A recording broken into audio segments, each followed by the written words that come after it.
Next question यहां पर है, काफी इंपोर्टेंट है, 71 नंबर क्वेश्चन है।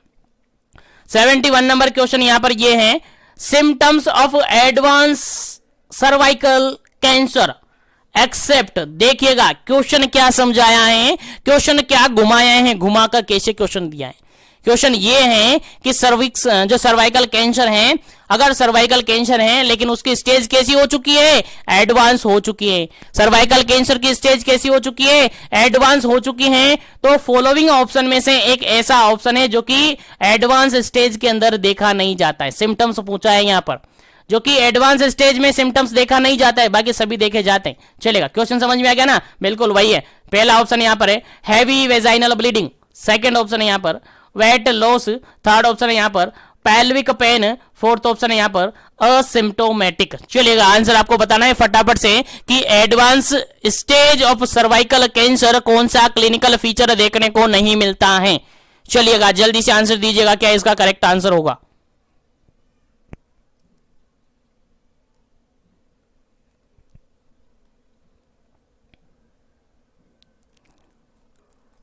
चलेगा, इस क्वेश्चन का जो बिल्कुल करेक्ट आंसर है ऑप्शन नंबर डी बिल्कुल करेक्ट आंसर है, क्योंकि वेजाइनल ब्लीडिंग एडवांस स्टेज में होने लग जाता है, वेट लॉस होने लग जाता है और पेल्विक पेन देखने को मिल जाता है। लेकिन जो असिम्प्टोमेटिक की बात करें, ये अर्ली स्टेज में देखने को मिलता है। कब देखने को मिलता है, ये अर्ली स्टेज में ही देखने को मिलता है, ये एडवांस स्टेज में गायब हो जाता है।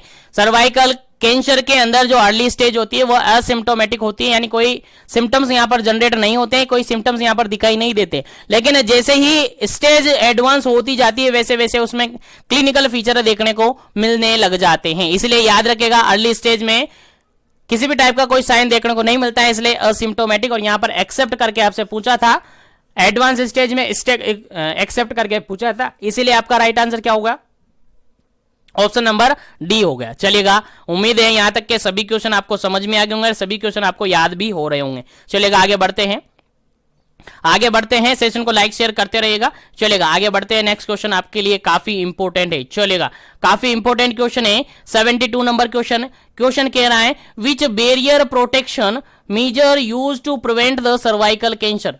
देखा, क्वेश्चन सिंपल सा यहां पर यह कह रहा है कि किस बैरियर प्रोटेक्शन के थ्रू, किस बैरियर प्रोटेक्शन को मेजर को आप काम में लेंगे, यूज करेंगे कि प्रिवेंट कर पाएंगे आप सर्वाइकल कैंसर को। क्वेश्चन समझ में आ रहा है ना, क्वेश्चन सिंपल सा ये कहा जा रहा है कि सर्वाइकल कैंसर को प्रिवेंट करने के लिए किस बैरियर मेथड को आप काम में लेंगे, किस बैरियर प्रोटेक्शन मेथड को आप काम में लेंगे। चलिएगा, आंसर आपको देना है, पहला ऑप्शन यहां पर देखिएगा, copper T 38A, sorry 380A, 380A। Second option है condom, fourth option C option है यहां पर कॉपर टी 375 और फोर्थ ऑप्शन है नन ऑफ दी अबव। चलेगा, क्या इसका करेक्ट आंसर है। बैरियर मेथड्स की बात की जा रही है, बैरियर प्रोटेक्शन मेथड की बात की जा रही है। आप सबको पता है बैरियर तो सारे ही है, यहां पर नन ऑफ दी को हटा दो, ये आपके ऑप्शन में ही नहीं है। चलेगा, तीनों ही बैरियर मेथड है, तीनों ही यहां पर बैरियर मेथड लग रहे हैं ना आपको, बिल्कुल इंप्लांट करते हैं। बिल्कुल यहां पर क्वेश्चन ये पूछा है कि कौन सा बैरियर मेथड आप लगाएंगे, कौन सा बैरियर मेथड आप यूज करेंगे जिससे सर्वाइकल कैंसर होने के चांसेस बिल्कुल कम हो जाते हैं, यानी प्रिवेंशन उसके रिगार्डेड होंगे। तो इस क्वेश्चन का बिल्कुल राइट आंसर आप सबको पता चल गया, बिल्कुल राइट आंसर है ऑप्शन नंबर डी, कॉन्डम जो है बिल्कुल राइट आंसर है। इसका यूज करने से सर्वाइकल कैंसर के रिगार्डेड प्रिवेंशन हो सकता है। याद रखेगा, इंपॉर्टेंट क्वेश्चन है, आपके एग्जाम में पूछा जा सकता है, क्योंकि इन्हीं सभी क्वेश्चन से आपका पाला पड़ने वाला है जब आप फाइनल, जब आपकी ड्यूटी लग जाएगी, ज्वाइनिंग करवा दी जाएगी। इसीलिए जो ट्रेनिंग में है वही आपसे पूछा जाएगा, बाहर से कोई नहीं पूछा जाएगा। चलिएगा,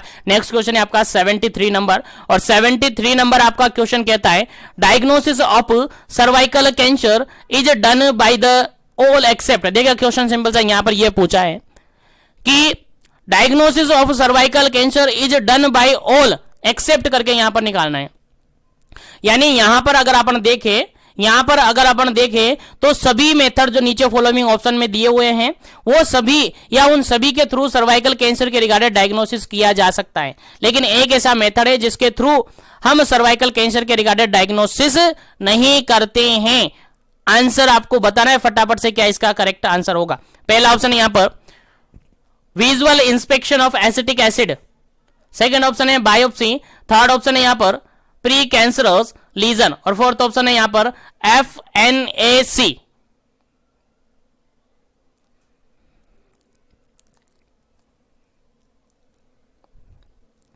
चलेगा, जल्दी से आपको आंसर देना है, क्या इसका करेक्ट आंसर है। जल्दी जल्दी आंसर करते रहिए ताकि जल्दी जल्दी अपन आगे बढ़ते रहे।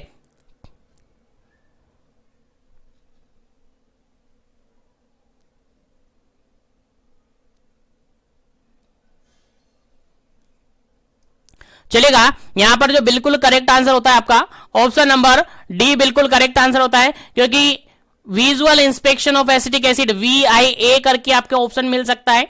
तो visual inspection of acetic acid बिल्कुल होता है, बायोप्सी के थ्रू करते हैं और प्री कैंसरस लीजन के थ्रू अपन कर सकते हैं। लेकिन FNAC fine needle aspiration cytology के थ्रू सर्वाइकल कैंसर को डायग्नोस नहीं किया जाता है। आपका करेक्ट आंसर क्या हो जाता है, ऑप्शन नंबर डी बिल्कुल करेक्ट आंसर है ऑफ दिस क्वेश्चन, बिल्कुल ऑप्शन के अकॉर्डिंग अप्रोप्रिएट आंसर है। चलेगा, आगे बढ़ते हैं और नेक्स्ट क्वेश्चन के बारे में डिस्कस करते हैं।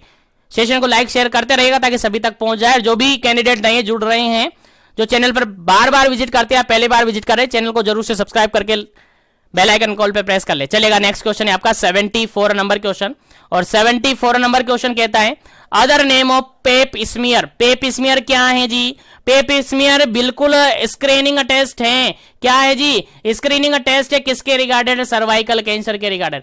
सर्वाइकल कैंसर के रिगार्डेड क्या है? स्क्रीनिंग टेस्ट है पेप स्मीयर। तो इसका अदर नेम आपसे पूछा है, ऑप्शन के अकॉर्डिंग आंसर देना है। इंपोर्टेंट है, प्रीवियसली BPCCHN के अंदर ऐसा क्वेश्चन आया हुआ है, आपके एग्जाम में पूछा जा सकता है। पहला ऑप्शन यहां पर cervical cancer analyser, second option है सर्विक्सोग्राम, थर्ड ऑप्शन है सर्वाइकल ग्राफी, और फोर्थ ऑप्शन है पेपिनोकुलोव टेस्ट। चलेगा, आंसर आपको देना है फटाफट से, क्या इसका करेक्ट आंसर है? पेप स्मीयर का अदर नेम क्या होता है? आपको आना चाहिए, आपको याद होना चाहिए।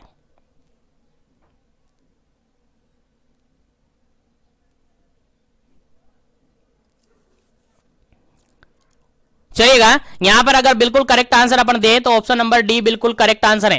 सो सर्वाइकल कैंसर के रिगार्डेड पेप स्मीयर स्क्रीनिंग टेस्ट करवाया जाता है, उसका अदर नेम होता है आपका पेपिलोकुलोव टेस्ट। क्या होता है?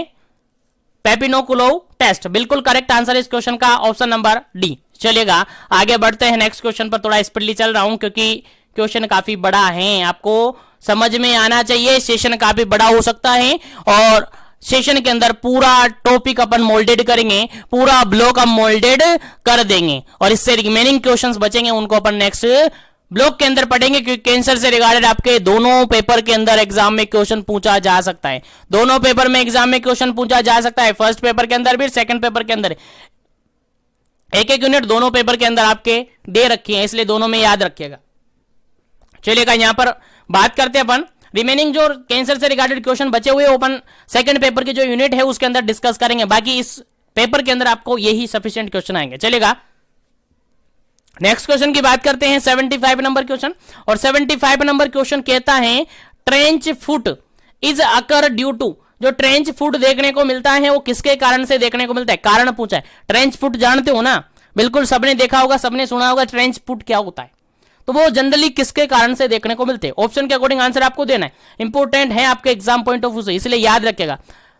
फर्स्ट नंबर ऑप्शन है कोल्ड के कारण होता है, सेकंड नंबर ऑप्शन है हॉट के कारण से होता है, थर्ड नंबर ऑप्शन है यहां पर प्रेशर के कारण से होता है, और फोर्थ नंबर है यहां पर रेडिएशन के कारण से होता है। चलेगा, ट्रेंच फुट जो है जनरली किसके कारण से होता है?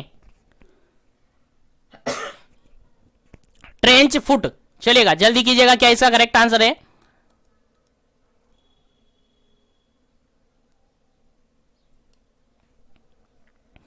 चलेगा, इस क्वेश्चन का जो बिल्कुल करेक्ट आंसर हो जाता है आपका option number first.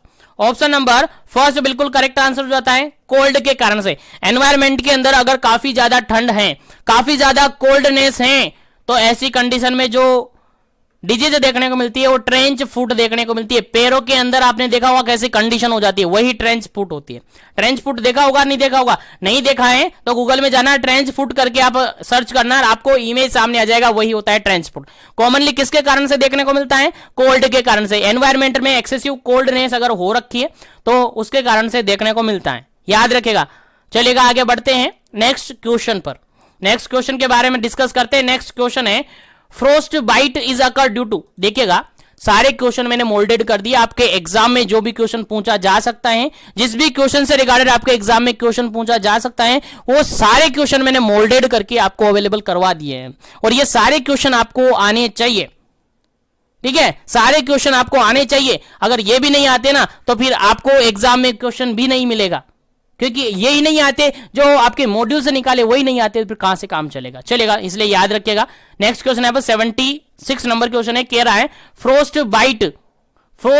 Bite is occur due to. Frost bite किसके कारण से देखने को मिलता है? पहला ऑप्शन यहां पर कोल्ड के कारण से, सेकंड ऑप्शन है यहां पर हॉट के कारण से, थर्ड ऑप्शन यहां पर प्रेशर के कारण से, और फोर्थ ऑप्शन है यहां पर रेडिएशन के कारण से। चलेगा, आंसर बताइएगा क्या इसका करेक्ट आंसर होगा। फ्रोस्ट बाइट किसके कारण से देखने को मिलता है? फ्रोस्ट बाइट किसके कारण से देखने को मिलता है? बिल्कुल करेक्ट आंसर होगा इस क्वेश्चन का भी। इस क्वेश्चन का भी बिल्कुल करेक्ट आंसर है ऑप्शन नंबर ए, कोल्ड के कारण से ही देखने को मिलता है। किस कारण से? कोल्ड के कारण से ही फ्रोस्ट बाइट देखने को मिलता है। यहीं पर एक और डिजीज कंडीशन आपको बता दूं, चिलब्लेन आपने नाम सुना होगा, चिलब्लेन्स, ये भी किस कारण से देखने को मिलती हैं? ये भी कोल्ड के कारण से ही देखने को मिलती है। फ्रोस्ट बाइट, उसके अलावा ट्रेंच फुट और चिलब्लेन, तीनों ही कोल्ड के कारण से देखने को मिलती है। याद रखेगा, इंपॉर्टेंट क्वेश्चन है आपके एग्जाम पॉइंट ऑफ व्यू से, तो यहां से तीनों क्वेश्चन आपको याद होने चाहिए। चलेगा, आगे बात करते हैं नेक्स्ट क्वेश्चन की। और नेक्स्ट क्वेश्चन है यहां पर मेनियास निस्टिग्मस। निस्टिग्मस मतलब जानते हो ना, बिल्कुल वही निस्टिग्मस अकर ड्यू टू। मेनियास निस्टिग्मस किसके कारण से देखने को मिलती है? मेनियास निस्टिग्मस किसके कारण से देखने को मिलती है? आंसर आपको देना है, फटाफट से इसका राइट आंसर देना है, उसके बाद इसका करेक्ट आंसर आपको बता दिया जाएगा। थोड़ी देर आप इसको क्वेश्चन का आंसर दीजिएगा, मैं थोड़ा पानी पी लेता हूं।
चलेगा, इस क्वेश्चन का बिल्कुल जो राइट आंसर होगा मेनियास निस्टिग्मस। निस्टिग्मस एक आई से रिगार्डेड प्रॉब्लम है, आप सबको पता है। तो इसके अंदर जो मेनियास निस्टिग्मस देखने को मिलती हैं, वो किसके कारण से देखने को मिलती है? आपको लाइट के कारण से देखने को मिलती है। ऑप्शन नंबर सी बिल्कुल करेक्ट आंसर है। ऑप्शन नंबर सी बिल्कुल करेक्ट आंसर है। याद रखेगा, आपको याद होना चाहिए, मेनियास निस्टिग्मस लाइट के कारण से देखने को मिलती है। यहीं पर अगर बात करें तो ऑक्यूपेशनल कैटारेक्ट भी किसके कारण से देखने को मिलती है? ऑक्यूपेशनल कैटारेक्ट, आपसे एग्जाम में क्वेश्चन पूछा जा सकता है, ऑक्यूपेशनल कैटारेक्ट भी किसके कारण से देखने को मिलती है? लाइट के कारण से ही देखने को मिलती है। ठीक है, याद रखेगा, इंपॉर्टेंट क्वेश्चन है। चलेगा, आगे बढ़ते हैं नेक्स्ट क्वेश्चन पर। नेक्स्ट क्वेश्चन है आपका सिंपल सा है, एयर इम्बोलिज्म। क्वेश्चन सिंपल सा है, air embolism is occur due to. Air embolism किसके कारण से देखने को मिलती है? चलेगा, आंसर आपको देना है। एयर इम्बोलिज्म किसके कारण से देखने को मिलती है? आंसर आपको देना है। क्या क्वेश्चन है? एयर इम्बोलिज्म जनरली किसके कारण से देखने को मिलती है? चलिए, जल्दी से आपको आंसर देना है। एयर इम्बोलिज्म के रिगार्डेड क्वेश्चन आपसे पूछा है, चलेगा, जल्दी कीजिएगा। एयर इम्बोलिज्म के रिगार्डेड क्वेश्चन पूछा है। एयर इम्बोलिज्म के रिगार्डेड क्या क्वेश्चन पूछा है कि किसके कारण से देखने को मिलता है? ऑप्शन है आपका, फर्स्ट नंबर ऑप्शन है प्रेशर, सेकंड नंबर ऑप्शन है नॉइस, थर्ड नंबर ऑप्शन है रेडिएशन, और फोर्थ नंबर ऑप्शन है इलेक्ट्रिसिटी। चलेगा, आंसर आपको बताना है। एयर इम्बोलिज्म जनरली किसके कारण से देखने को मिलती है? याद रखिएगा, भूलना नहीं है। चलेगा, इस क्वेश्चन का जो बिल्कुल करेक्ट आंसर होता है आपका ऑप्शन नंबर ए बिल्कुल करेक्ट आंसर है। एयर एम्बोलिज्म जो देखने को मिलती है वो प्रेशर के कारण से देखने को मिलती है। देखिए ऑक्यूपेशनल डिजीज अपन पढ़ रहे हैं, तो ऑक्यूपेशनल डिजीज के अंदर जितने भी क्वेश्चंस हमारे एग्जाम में पूछे जाएंगे वो सारे अपन यहां पर डिस्कस कर लेंगे। सॉरी, जितने भी क्वेश्चन हमारे एग्जाम में पूछे जाएंगे वो सारे अपन यहां पर कवर करेंगे, इसलिए कंटिन्यूअसली बने रहिएगा। और ज्यादा डिटेल्स इनके बारे में डिस्कस नहीं करेंगे क्योंकि ज्यादा डिटेल्स हमारे सिलेबस में है भी नहीं और ज्यादा डिटेल्स डिस्कस करने का हमारे पास टाइमिंग है भी नहीं। चलेगा, एयर एम्बोलिज्म जनरली प्रेशर के कारण से देखने को मिलता है। किसके कारण से? प्रेशर के कारण से देखने को मिलता है। यहीं पर अगर बात करें तो इसके कारण से केशन डिजीज भी देखने को मिलती है। CAISSION केशन डिजीज। अगर एग्जाम में आपसे क्वेश्चन पूछा जाए कि केशन डिजीज किसके कारण से देखने को मिलती है तो आपका आंसर क्या जाएगा? सर प्रेशर के कारण से देखने को मिलती है। तो एनवायरमेंट के अंदर एक्सेसिव प्रेशर है उसके कारण से ये देखने को मिलती है। चलेगा, आगे बढ़ते हैं। उम्मीद है यहां तक आपको समझ में आ रहा होगा, तो सेशन को लाइक शेयर करते रहेगा। चलेगा, नेक्स्ट क्वेश्चन की बात करते हैं। नेक्स्ट क्वेश्चन आपके सामने काफी इंपॉर्टेंट है और एग्जाम में काफी बार रिपीट हुआ है। आप कंपेटिटिव एग्जाम में भी देख सकते हैं और आपके बीपीसीसीएचएन के रिगार्डेड भी ये 2 बार आई थिंक रिपीट हुआ है। ठीक है, तो सुगर केन डस्ट होती है। Sugar cane dust cause the disease, which disease, कौन सी डिजीज कोज करती है? शुगर केन के कारण से। शुगर केन जानते हो ना, शुगर केन जो डस्ट होती है, शुगर केन वही गन्ना, उसकी डस्ट से किस टाइप की डिजीज देखने को मिलती है? पहला ऑप्शन यहां पर है बेरिलोसिस, सेकंड ऑप्शन है यहां पर सिडनोसिस, थर्ड ऑप्शन यहां पर बाइटोसिस और फोर्थ ऑप्शन है यहां पर बेगासोसिस। चलेगा, जल्दी से आपको आंसर देना है क्या इसका करेक्ट आंसर है। शुगर केन डस्ट के कारण से कौन सी डिजीज देखने को मिलती है? बेरिलोसिस, सिडनोसिस, बाइटोसिस और बेगासोसिस। चलेगा, इंपॉर्टेंट क्वेश्चन है। प्रीवियसली ईयर के अंदर बीपीसीसीएचएन के अंदर आपके एग्जाम में क्वेश्चन पूछा गया था, हो सकता है आपके एग्जाम में भी एज इट इज क्वेश्चन पूछा जा सके, इसलिए याद रखेगा इंपॉर्टेंट क्वेश्चन है। 79 नंबर का क्वेश्चन का जो बिल्कुल करेक्ट आंसर है that is option number D बिल्कुल करेक्ट आंसर है। ऑप्शन नंबर डी बिल्कुल करेक्ट आंसर है। बेगासोसिस बिल्कुल करेक्ट आंसर है। शुगर केन डस्ट के कारण से बेगासोसिस देखने को मिलता है। क्या देखने को मिलता है? बेगासोसिस देखने को मिलता है। और जनरली अगर बात करें जो शुगर केन फैक्ट्रीज होती है, जो पेपर कार्डबोर्ड वाली फैक्ट्रीज होती है, वहां के पेशेंट या वहां के काम करने वाले जो लोग हैं उनके अंदर बेगासोसिस ज्यादा जनरली देखने को मिलता है। याद रखेगा, इंपॉर्टेंट क्वेश्चन है। चलेगा, आगे बढ़ते हैं नेक्स्ट क्वेश्चन पर। नेक्स्ट क्वेश्चन है आपका 80 नंबर क्वेश्चन। नेक्स्ट क्वेश्चन है 80 नंबर क्वेश्चन। 80 नंबर क्वेश्चन कहता है occupational disease farmer lungs is caused by. देखिए ऑक्यूपेशन के अंदर अगर फॉर्मल लंग्स डिजीज की बात की जाए, फॉर्मर मतलब जान दो वही फार्मर वाली यार। Farmer lungs disease is caused by किसके कारण से देखने को मिलती है? फॉर्मर लंग्स डिजीज है किसके कारण से देखने को मिलती है? आंसर आपको देना। पहला ऑप्शन यहां पर कोयल डस्ट के कारण से, सेकंड ऑप्शन है यहां पर सिलिकोसिस के कारण से, थर्ड ऑप्शन है यहां पर हे ग्रेन डस्ट के कारण से और फोर्थ नंबर ऑप्शन है यहां पर एस्बेस्टोसिस के कारण से। चलेगा, आंसर आपको देना है क्या इसका करेक्ट आंसर होगा।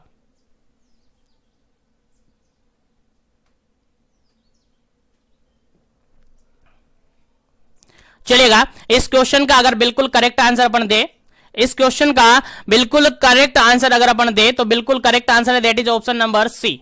ऑप्शन नंबर सी बिल्कुल करेक्ट आंसर है। ऑप्शन नंबर सी बिल्कुल यहां पर करेक्ट आंसर है, क्योंकि अगर बात की जाए फॉर्मर डिजीज की अगर बात की जाए तो ये किसके कारण से देखने को मिलती है? हे ग्रेन डस्ट के कारण से। हे ग्रेन डस्ट जानते हो ना, जो भूसा होता है ना, जब फसल कंप्लीट हो जाती है, किसानों की फसल कंप्लीट होने के बाद जो भूसा निकलता है ना बाद में, वही होता है हे ग्रेन डस्ट। ठीक है, वही होता है हे ग्रेन डस्ट। याद रखिएगा, इंपॉर्टेंट क्वेश्चन है आपके एग्जाम पॉइंट ऑफ व्यू से, तो याद रखिएगा यहां से बिल्कुल कंप्लीट आपको आंसर याद होना चाहिए। तो हे कलर डस्ट जो होता है, हे ग्रेन डस्ट जो होता है, उसके कारण से फॉर्मर लंग्स डिजीज देखने को मिलती है। याद रखिएगा, भूलना नहीं है। चलेगा, आगे बढ़ते अपन नेक्स्ट क्वेश्चन पर। लेकिन लाइक शेयर करते रहेगा। और जो भी चैनल पर पहली बार विजिट करता है ना, वो चैनल को जरूर से सब्सक्राइब कर लीजिएगा ताकि इसी तरीके से कंटिन्यू सेशन आपको मिलता रहे। चलेगा, नेक्स्ट क्वेश्चन है आपको इनहेलेशन ऑफ कॉटन डस्ट। देखिएगा, इंपॉर्टेंट क्वेश्चन है, स्टार बना लीजिएगा। काफी बार एग्जाम में पूछा हुआ है, काफी सारे एग्जामों के अंदर ये क्वेश्चन पूछा हुआ है। हो सकता है आपके एग्जाम में एज इट इज पूछा जा सके। चलेगा, कॉटन डस्ट के कारण से कौन सी डिजीज होती है? चलेगा, आंसर आपको देना है कॉटन डस्ट के कारण से कौन सी डिजीज देखने को मिलती है, आंसर देना है। पहला ऑप्शन यहां पर देखेगा, पहला ऑप्शन यहां पर देखेगा बिसिनोसिस, सेकंड ऑप्शन देखेगा बाइटोसिस, थर्ड ऑप्शन देखेगा बेगासोसिस और फोर्थ ऑप्शन देखेगा एंथ्रेकोसिस। चलेगा, आंसर आपको देना है फटाफट से, क्या इसका करेक्ट आंसर होगा? जल्दी कीजिएगा, क्या इसका करेक्ट आंसर होगा?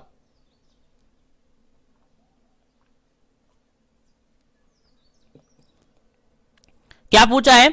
कॉटन डस्ट के कारण से। अब कॉटन डस्ट के कारण से कौन सी डिजीज होती है ये आपसे पूछी है डायरेक्टली। बिल्कुल करेक्ट आंसर होगा इस क्वेश्चन का ऑप्शन नंबर फर्स्ट, बिल्कुल करेक्ट आंसर होगा बिसिनोसिस, बिल्कुल करेक्ट आंसर हुआ। कॉटन डस्ट के कारण से बिसिनोसिस देखने को मिलता है। क्या देखने को मिलता है जी? बिसिनोसिस देखने को मिलता है कॉटन डस्ट के कारण से। कॉटन डस्ट के कारण से बिसिनोसिस देखने को मिलता है। और यहां से क्वेश्चन ये भी पूछा जा सकता है कि ऑर्गेनिक डस्ट के कारण से, ऑर्गेनिक डस्ट के कारण से, ऑर्गेनिक डस्ट के कारण से कौन सी डिजीज देखने को मिलती है? तब भी आंसर क्या जाएगा आपका? बिसिनोसिस ही जाएगा। इंपॉर्टेंट क्वेश्चन है, दोनों तरीके से क्वेश्चन पूछा जा सकता है। कॉटन डस्ट की जगह ऑर्गेनिक डस्ट भी आपसे पूछा जा सकता है। तो ऑर्गेनिक डस्ट हो या फिर कॉटन डस्ट हो, दोनों की वजह से ही आपका बिसिनोसिस देखने को मिलता है। और जनरली ये जो टेक्सटाइल इंडस्ट्रीज होती है, टेक्सटाइल इंडस्ट्रीज, उनके अंदर देखने को मिलता है। याद रखेगा, इंपॉर्टेंट क्वेश्चन है। चलेगा, आगे बढ़ते हैं नेक्स्ट क्वेश्चन पर, आगे बढ़ते हैं नेक्स्ट क्वेश्चन पर। चलेगा, नेक्स्ट क्वेश्चन की बात करते हैं। 82 नंबर क्वेश्चन है, 82 नंबर क्वेश्चन है। 82 नंबर क्वेश्चन कहता है lead poisoning is also known as, lead poisoning जो होती है उसको किस नाम से जाना जाता है? लेड पॉइजनिंग, जानते हो ना लेड पॉइजनिंग? हाँ बिल्कुल, लेड पॉइजनिंग को किस नाम से जाना जाता है? अदर नेम पूछा है आपको लेड पॉइजनिंग का। चलेगा, आंसर आपको पता होना चाहिए, याद होना चाहिए। जिसको याद नहीं है वो अब याद रखेगा, इंपॉर्टेंट क्वेश्चन है, आपके एग्जाम में पूछा जा सकता है। 3 स्टार बना लीजिएगा। चलेगा, lead poisoning first number option है प्लम्बिंग के कारण से, या सॉरी प्लम्बिंग, सेकंड ऑप्शन है यहां पर टोबेकोसिस, थर्ड ऑप्शन है यहां पर प्लम्बिज्म, फोर्थ ऑप्शन है यहां पर नन ऑफ दी अबव। चलेगा, क्वेश्चन यहां पर यह पूछा है lead poisoning is also known as, lead poisoning को और किस नाम से जाना जाता है? ऑप्शन के अकॉर्डिंग आंसर देना है। पहला ऑप्शन था यहां पर प्लम्बिंग, सेकंड ऑप्शन था यहां पर टोबेकोसिस, थर्ड ऑप्शन था यहां पर प्लम्बिज्म, फोर्थ ऑप्शन था यहां पर नन ऑफ दी अबव। चलेगा, जल्दी से आपको आंसर देना था, क्या इसका करेक्ट आंसर होगा? चलिए, 82 नंबर का जो क्वेश्चन है उसका जो बिल्कुल करेक्ट आंसर है that is option number C. Option number C बिल्कुल करेक्ट आंसर है। प्लम्बिज्म जो होता है उसको लेड पॉइजनिंग के नाम से जाना जाता है। प्लम्बिज्म जो होता है उसको लेड पॉइजनिंग के नाम से जाना जाता है। और इसके कारण से ब्लड के अंदर लेड का ज्यादा अमाउंट बढ़ता जाता है। कितना अमाउंट बढ़ता जाता है वो अपन नेक्स्ट क्वेश्चन के अंदर डिस्कस करते हैं। उम्मीद है ये आपको याद रहेगा क्योंकि इंपॉर्टेंट क्वेश्चन है, आपके एग्जाम में पूछा जा सकता है। नोट कर लीजिएगा, इंपॉर्टेंट है। चलेगा, आगे बढ़ जाते हैं नेक्स्ट क्वेश्चन पर, आगे बढ़ जाते हैं नेक्स्ट क्वेश्चन पर। नेक्स्ट क्वेश्चन 83 नंबर क्वेश्चन कहता है, क्या कहता है देखिए समझते हैं। कहता है dangerous level of blood lead poisoning. चलिए, क्वेश्चन पूछा है ब्लड के अंदर जो लेड पॉइजनिंग हुई है उसका डेंजरस लेवल कौन सा होगा? डेंजरस लेवल आपसे पूछा है। चलेगा, आंसर बताइएगा, क्या इसका करेक्ट आंसर है? अगर नॉर्मल लेवल की बात करें ना, ब्लड के अंदर अगर नॉर्मल ब्लड लेड की अगर अपन बात करें, ब्लड लेड की बात करें, ब्लड के अंदर लेड पॉइजनिंग जो होती है, अगर नॉर्मल लेवल की बात करें, किस लेवल की? नॉर्मल लेवल की अगर अपन बात करें तो इसकी नॉर्मल लेवल समथिंग होती है 25 से लेकर 40 माइक्रोग्राम पर 10 ml, ये नॉर्मल लेवल होती है।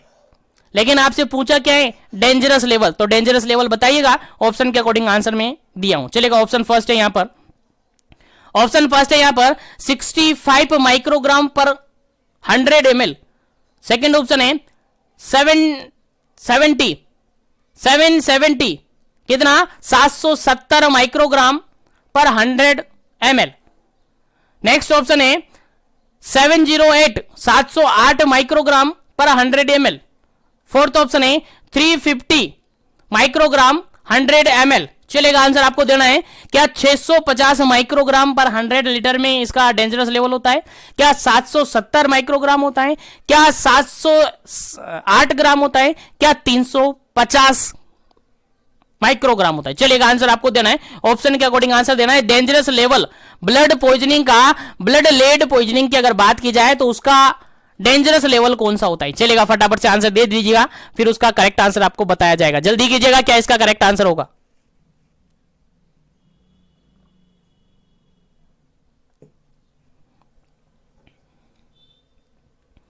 चलिएगा इस क्वेश्चन का जो बिल्कुल correct answer that is option number B बिल्कुल करेक्ट आंसर है। ऑप्शन नंबर बी बिल्कुल करेक्ट आंसर है। नॉर्मल लेवल आपको बताया मैंने, नॉर्मल लेवल होता है 25 से 40 माइक्रोग्राम पर 10 ml, ये आपका नॉर्मल लेवल होता है। लेकिन अगर लेवल 100 ml के अंदर 770 ग्राम से भी ज्यादा हो जाता है, 770 माइक्रोग्राम या उससे ज्यादा हो जाता है, तो फिर वो डेंजरस लेवल होता है आपका लेड का। याद रखेगा, इंपॉर्टेंट क्वेश्चन है, आपके एग्जाम में एज इट इज क्वेश्चन आ सकता है, इसलिए याद होना चाहिएगा। चलिएगा आगे बढ़ते हैं नेक्स्ट क्वेश्चन पर। नेक्स्ट क्वेश्चन आपसे पूछा है, काफी इंपॉर्टेंट है। नेक्स्ट क्वेश्चन पूछा है, कोयल डस्ट कोज विच डिजीज, जो कोयल डस्ट होती हैं उसके कारण से किस टाइप की डिजीज देखने को मिल सकती है? पहला ऑप्शन है यहां पर एंथ्रेक्स, सेकंड ऑप्शन है यहां पर डस्ट डिजीज, थर्ड ऑप्शन है यहां पर न्यूमोकोनियोसिस या बेगासोसिस, और फोर्थ ऑप्शन है यहां पर ब्रूसोलोसिस। चलेगा आंसर आपको देना है, क्या इसका करेक्ट आंसर होगा? कोयल डस्ट क्या कोज करता है? कोयल डस्ट की बात की जा रही है, किसकी बात की जा रही है? कोयल डस्ट की बात की जा रही है। और कोयल डस्ट क्या कोज करता है? आंसर आपको देना है, फटाफट से आंसर दीजिएगा, क्या इसका करेक्ट आंसर होगा? कोयल डस्ट क्या कोज करता है? चलेगा इस क्वेश्चन का जो बिल्कुल करेक्ट आंसर है that is option number first, anthracosis करता है। एंथ्रेक्स या एंथ्रेकोसिस कोज करता है कोयल डस्ट, जो कि जनरली कोयल जो माइन होती हैं, कोयल माइन जो होती है, कोयल इंडस्ट्री, कोयल फैक्ट्री जो होती है, उनके अंदर देखने को मिलता है। याद रखेगा, इंपोर्टेंट क्वेश्चन है। कोयल डस्ट एंथ्रेकोसिस कोज करती है, क्या करती है जी? एंथ्रेकोसिस कोज करती है। चलिएगा आगे बढ़ जाते हैं नेक्स्ट क्वेश्चन पर। चलिएगा आगे बढ़ जाते हैं नेक्स्ट क्वेश्चन पर। नेक्स्ट क्वेश्चन के बारे में डिस्कस करते हैं, that is 85 number question. 85 number question क्या कहता है, देखें समझते हैं। Following what are the occupational disease are agriculture farmer, agriculture worker. देखिएगा यहां पर सिंपल सा ये क्वेश्चन ये पूछा है कि following what are the occupational disease of the agriculture worker, यानी जो एग्रीकल्चर के जो लोग हैं वहां पर कौन सी फॉलोइंग ऑक्यूपेशनल डिजीज देखने को मिलती है? फॉलोइंग ऑप्शन से आपको आंसर ढूंढना है कि एग्रीकल्चर जानते हो ना, एग्रीकल्चर वही किसान, खेती करने वाले, वहां पर ऑक्यूपेशनल से रिगार्डेड कौन सी डिजीज कंडीशन देखने को मिलती है? ऑप्शन के अकॉर्डिंग आंसर देना। पहला ऑप्शन यहां पर एंथ्रेक्स, सेकंड ऑप्शन है यहां पर लेप्टोस्पाइरोसिस, और सी ऑप्शन है यहां पर टिटनस, और डी ऑप्शन है यहां पर ऑल दी अबव। चलेगा आंसर आपको बताना है, क्या इसका करेक्ट आंसर होगा? एग्रीकल्चर वर्कर के अंदर कौन सी ऑक्यूपेशनल डिजीज देखने को मिलती है? क्या एंथ्रेक्स देखने को मिलती है, क्या लेप्टोस्पाइरोसिस देखने को मिलती है, क्या टिटनस देखने को मिलती है, या फिर सभी देखने को मिलती है? जल्दी से आपको आंसर कमेंट करना है, फिर आगे बढ़ेंगे नेक्स्ट क्वेश्चन पर। चलेगा जल्दी कीजिएगा, क्या इसका करेक्ट आंसर होगा? Occupational disease of agriculture worker, that is बिल्कुल करेक्ट आंसर है option number D. Option number D बिल्कुल करेक्ट आंसर है। यहां पर सभी देखने को मिलती है, यहां पर अगर बात करें तो सभी देखने को मिलती है। एंथ्रेक्स यहां पर देखने को मिलती है, लेप्टोस्पाइरोसिस यहां पर देखने को मिलती है, टिटनस यहां पर देखने को मिलती है, इसलिए आपका फोर्थ ऑप्शन बिल्कुल करेक्ट है इस क्वेश्चन का। चलेगा आगे बढ़ते हैं, उम्मीद है यहां तक आपको सब कुछ याद हो गया होगा, सब कुछ समझ में आ रहा होगा, तो सेशन को लाइक शेयर करते रहिएगा। चलेगा नेक्स्ट क्वेश्चन की बात करते हैं। 86 नंबर क्वेश्चन है। 86 नंबर क्वेश्चन कहता है zoonotic disease are common among the agriculture worker when the come and contact with। देखिएगा क्वेश्चन यहां पर सिंपल सा ये है कि जूनोटिक जो डिजीज है commonly among in agriculture, agriculture के जो लोग हैं, एग्रीकल्चर की बात करें, अगर किसानों की बात करें, अगर वहां पर गांव की बात करें, तो वहां पर जनरली जूनोटिक डिजीज देखने को मिलती हैं, ठीक है। लेकिन वो कैसे मिलती है?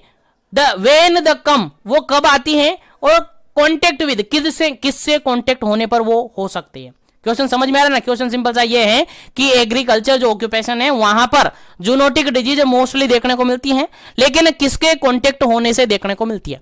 ऑप्शन समझ गए? क्वेश्चन समझ गए? ऑप्शन देखिएगा, पहला ऑप्शन यहां पर ह्यूमन के कारण से, सेकंड ऑप्शन है यहां पर बैक्टीरिया के कारण से, थर्ड ऑप्शन है यहां पर एनिमल के कारण से, और फोर्थ ऑप्शन है यहां पर वायरस के कारण से। चलेगा, आंसर आपको देना है क्या इसका करेक्ट आंसर होगा। जूनोटिक डिजीज का कारण क्या होता है, क्वेश्चन ये है आपका, और कुछ नहीं है।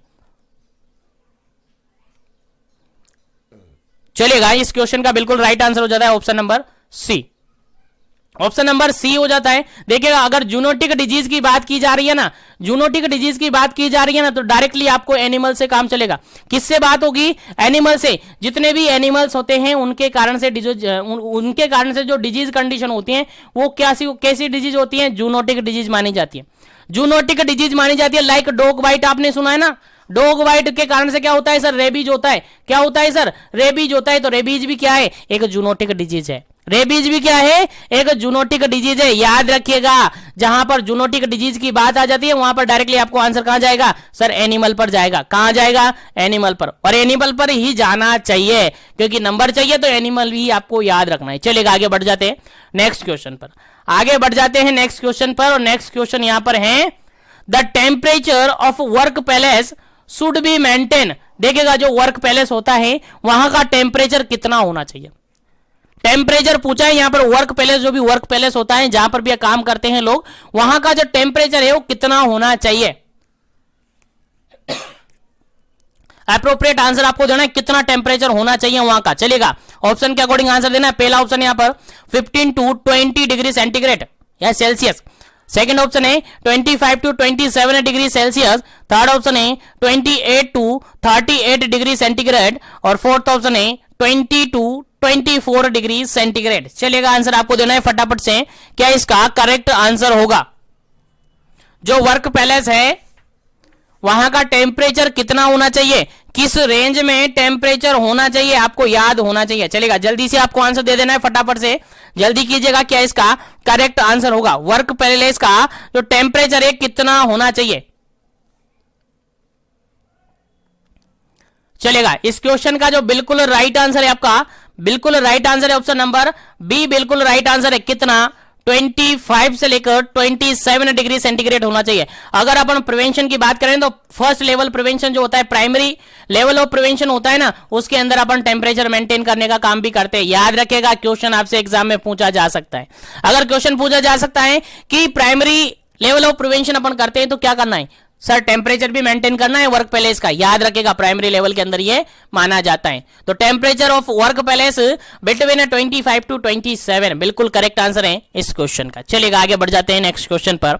लाइक शेयर करते रहेगा। जो भी कैंडिडेट पहली बार विजिट कर रहे हैं चैनल को जरूर से सब्सक्राइब कीजिएगा। चलिएगा, आगे बढ़ जाते हैं।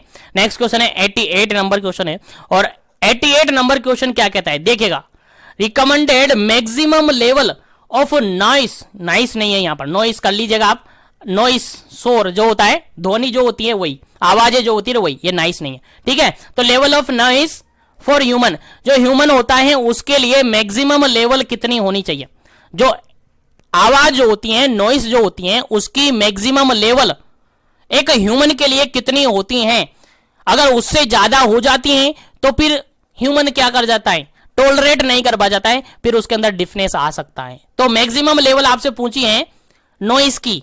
चलिएगा, आंसर आपको बताना है। पहला ऑप्शन यहां पर है 50 डेसिबल, सेकंड ऑप्शन है 85 डेसिबल, थर्ड ऑप्शन है 110 डेसिबल, फोर्थ ऑप्शन है 160 डेसिबल। चलिएगा, कितनी डेसिबल नॉइस होनी चाहिए मैक्सिमम लेवल आपसे पूछा है? चलेगा, जल्दी से आपको आंसर देना है फटाफट से।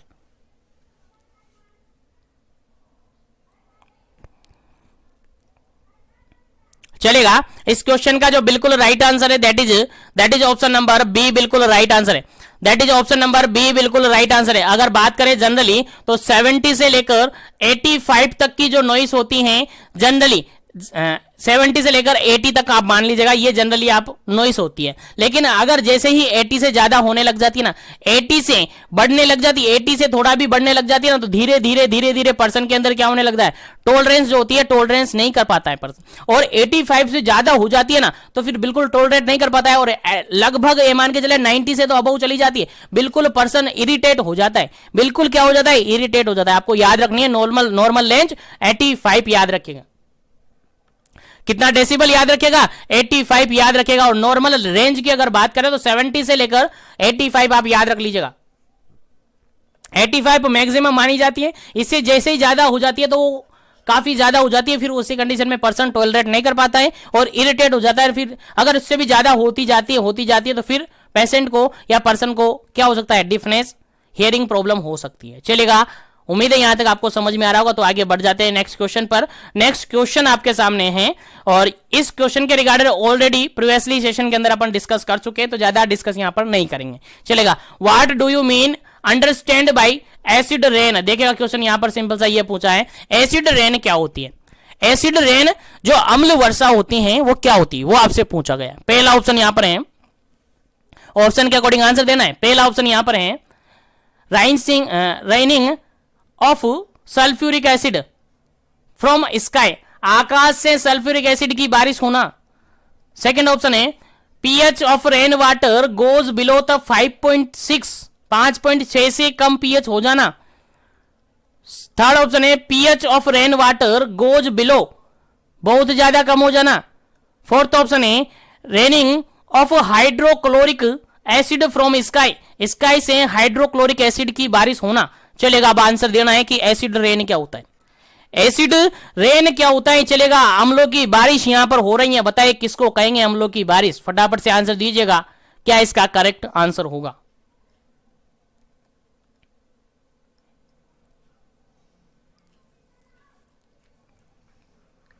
चलेगा, इस क्वेश्चन का जो बिल्कुल करेक्ट आंसर होता है आपका ऑप्शन नंबर फर्स्ट बिल्कुल करेक्ट आंसर होता है। ऑप्शन नंबर फर्स्ट बिल्कुल करेक्ट आंसर होता है। सल्फ्यूरिक एसिड की अगर बारिश होती है तो उसको कहते हैं अपन एसिड रेन। आपको सभी ऑप्शन यहां पर सही लग रहे होंगे। देखो, आपको ये ऑप्शन भी यहां पर सही लग रहा होगा कि पीएच काफी कम हो गया और नॉर्मल 5.6 से 5.6 से कम हो जाता है तो उसको एसिड रेन कह सकते हैं। लेकिन बिल्कुल सूटेबल आंसर आपका क्या रहेगा, सल्फ्यूरिक एसिड। एसिड यानी कि जो बारिश हो रही है उसके अंदर अगर सल्फ्यूरिक एसिड आ रहा है तो अपन क्या कहेंगे कि एसिड रेन हो रहा है। क्या हो रहा है, एसिड रेन कहेंगे। आप कहेंगे सर हाइड्रोक्लोरिक तो बिल्कुल कंसंट्रेटेड एसिड होता है, इसको हमने एसिड रेन में क्यों कन्वर्ट नहीं किया, एसिड रेन क्यों नहीं माना। सर नहीं होता है, बिल्कुल आपको याद नहीं रखना है, या आपको याद नहीं रखना है कि ये नहीं होता है, बिल्कुल आप भूल जाएगा, ये नहीं होता है, बिल्कुल नहीं होता है। ठीक है, एसिड रेन में सल्फ्यूरिक एसिड होता है, नाइट्रिक एसिड होता है, दो एसिड होते हैं जनरली। याद होना चाहिए आपको कितने एसिड, सल्फ्यूरिक एसिड होता है और नाइट्रिक एसिड होता है। पूरा साइकिल करके मैंने आपको समझाया हुआ है ऑलरेडी पहले ही, इसलिए आपको याद होना चाहिए। जो आपका आई थिंक फर्स्ट पेपर था, फर्स्ट पेपर के अंदर एक 5th यूनिट है, आई थिंक डेमोग्राफी से रिगार्डेड यूनिट है, सॉरी एनवायरमेंट से रिगार्डेड 3rd यूनिट है आपकी, उसके अंदर पूरा साइकिल मैंने समझा रखा है कि एसिड रेन कैसे होती है। यानी एसिड रेन में ऐसा एक नॉर्मली फॉर्मली यहां पे आपको समझाने की कोशिश करूं तो फटाफट से समझा रहा हूं। देखिए यहां पर मान के चलेगा ये फैक्ट्रीज की चिमनियां हैं, यहां पर मान के चलेगा कोई एक तरीके से पौंड है, पौंड मतलब तालाब वगैरह है, नदियां वगैरह ये ले, ठीक है, यहां पर है। यहां पर आपके घर हैं और घरों के अंदर चूल्हा जलता है, चूल्हा जलता है, क्या जलता है, चूल्हा जलता है, मतलब लकड़ियां जलती हैं, ठीक है। और यहां पर ये आपका रोड है, यहां पर गाड़ियां चलती है। तो देखिएगा सिंपल सा समझाने की कोशिश कर रहा हूं, बिल्कुल समझ में आना चाहिए। चलेगा, यहां पर चूल्हा जलता है, धुआं जाता है, धुआं जाता है, ठीक है। यहां पर गाड़ियां चलती है, यहां से भी धुआं निकलता है, फैक्ट्रियां चलती है, यहां से भी धुआं निकलता है। यहां पर पानी है और पानी से ड्रॉप ड्रॉप करके क्या हो जाता है, वेपराइज होता है, वेपर फॉर्म में क्या जाता है, ड्रॉप ड्रॉप करके जाता है। एनवायरमेंट के अंदर हवा चलती है तो जो डस्ट पार्टिकल है, यानी डस्ट के कुछ पार्ट भी यहां पर से जाते हैं, सारे कहां जाते हैं, ऊपर जाते हैं एनवायरमेंट के अंदर। कहां जाते हैं, ऊपर जाते हैं एनवायरमेंट के अंदर। बेसिकली आप समझने की कोशिश कीजिएगा, यहां से क्या जा रहा है सर, वाटर जा रहा है, H2O जा रहा है, यहां से क्या जा रहा है सर, डस्ट जा रहा है, यहां से क्या जा रहा है सर, गैसेज जा रही, क्या जा रही है, गैसेज जा रही, क्या जा रही है सर, गैसेज जा रही है। और गैसेज में स्पेशली याद रखेगा नाइट्रोजन मोनोऑक्साइड, नाइट्रोजन डाइऑक्साइड और सल्फर डाइऑक्साइड और नाइट्रोजन ऑक्साइड, कैसे भी आप याद रखें, नाइट्रोजन मोनोऑक्साइड, नाइट्रोजन डाइऑक्साइड और सल्फर डाइऑक्साइड। बेसिकली ये काफी हार्मफुल गैसेज होती है, ये जाती है। बाकी और भी गैसेज होती हैं यहाँ पर, ऑक्सीजन, नाइट्रोजन, कार्बन डाइऑक्साइड सब होती हैं, लेकिन उनसे अपने मैटर नहीं करता है क्योंकि वो आपको याद नहीं रखनी, क्योंकि ज्यादा डेंजरस जो गैसेज उनको लेते हैं। देखिएगा आप यहां से गई एनवायरमेंट में, ऊपर गई, ये भी गए, ये भी गए, यहां पर एक प्रोसेस होती है जिसके अंदर ये क्या हो जाती है, आपस में मिलने लग जाते हैं। देखिएगा अगर देखिएगा यहां पर NO2 अगर वाटर के साथ आया, वाटर के साथ मिला तो ये बन जाता है HNO3, ये होता है आपका नाइट्रिक एसिड, ये होता है आपका नाइट्रिक एसिड। अगर यहां पर सल्फर डाइऑक्साइड आता है और ये मिलता है जल के साथ, देखिएगा वाटर के साथ मिलता है तो H2SO4 यहां पर बनता है। तो कौन से दो एसिड बने सर? सल्फ्यूरिक एसिड बना सर, नाइट्रिक एसिड बना, दोनों एसिड बना और यहां पर जाकर ये सारे आगे जाकर क्या बन जाते हैं? क्लाउड का निर्माण कर लेते हैं, क्लाउड फॉर्मेशन, बादल यहां पर बन जाते हैं। क्या बन जाते हैं? बादल यहां पर बन जाते हैं। और एनवायरमेंट के अंदर जैसे जैसे टेम्परेचर चेंजेस होता है, टेम्परेचर चेंज होता है तो बारिश आती है, और बारिश के अंदर क्या क्या मिले हैं? बारिश के अंदर सर सल्फ्यूरिक एसिड मिला है, सर नाइट्रिक एसिड मिला है। अगर बारिश के पानी के अंदर सल्फ्यूरिक एसिड नाइट्रिक एसिड है तो हम कहेंगे सर एसिड रेन हो रखी है। और कोई सा भी एसिड नहीं होगा, केवल सल्फ्यूरिक एसिड होगा, नाइट्रिक एसिड होगा। अगर ऐसा है तो हम कहेंगे कि सर एसिड रेन हो रखा है। और अगर ऑप्शन में ऐसा नहीं है, एसिड का नाम नहीं है, तो फिर आपका आंसर क्या जाएगा सर? पीएच जब 5.6 से यानी 5.6 से कम हो जाती है तो उसको एसिड रेन कहेंगे। लेकिन अगर ऑप्शन में गैसेस एसिड का नाम है तो फिर सल्फ्यूरिक एसिड और नाइट्रिक एसिड को आप चूज करेंगे। चलेगा, उम्मीद है यहां से सभी क्वेश्चन, अभी तक के सारे क्वेश्चन आपको याद हैं। चलेगा, इसी के साथ में सेशन को आगे बढ़ाता हूं। नेक्स्ट क्वेश्चन है आपका 90 नंबर क्वेश्चन। नेक्स्ट क्वेश्चन है 90 नंबर क्वेश्चन, और 90 नंबर क्वेश्चन काफी जबरदस्त है, काफी इंपॉर्टेंट है। बस दिमाग नहीं लगाना है, केवल याद जो आपको किया है, याद जो आपने किया है वो याद रखना है, वही आंसर बताना है। और जिसको याद नहीं है वो उठा लीजिए क्वेश्चन को, रख लीजिए अपने मेमोरी में। चलिए, क्वेश्चन पूछा है, employ provident fund act started. देखिए क्वेश्चन यहां पर यह पूछा है कि एम्प्लॉय प्रोविडेंट फंड जो है वो कब स्टार्ट हुआ था, आंसर बताना है। इसमें समझाने वाली कोई बात नहीं है, एग्जैक्ट डाटा है। एम्प्लॉयड प्रोविडेंट फंड जो एक्ट बना था वो कब बना था? क्वेश्चन सिंपल सा ये है। क्वेश्चन के अकॉर्डिंग आंसर देना। पहला है 1950, 1950। सेकंड ऑप्शन है 1952, 1952।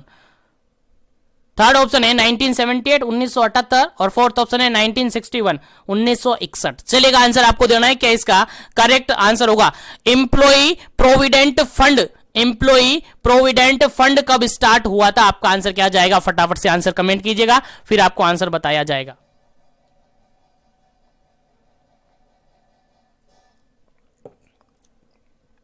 चलेगा, इस क्वेश्चन का जो बिल्कुल राइट आंसर है that is option number B, बिल्कुल राइट आंसर है। ऑप्शन नंबर बी बिल्कुल राइट आंसर है। एम्प्लॉय प्रोविडेंट फंड स्टार्ट हुआ था आपका 1952 के अंदर, 1952 के अंदर स्टार्ट हुआ था। सोचने समझने की बात नहीं है, याद रखने की बात है, याद रख लीजिएगा, याद रखने की बात है, याद रख लीजिएगा, काफी इंपोर्टेंट है। Employ provident fund act start हुआ था 1952 के अंदर, 1952 के अंदर, याद रखिएगा, इंपोर्टेंट क्वेश्चन है।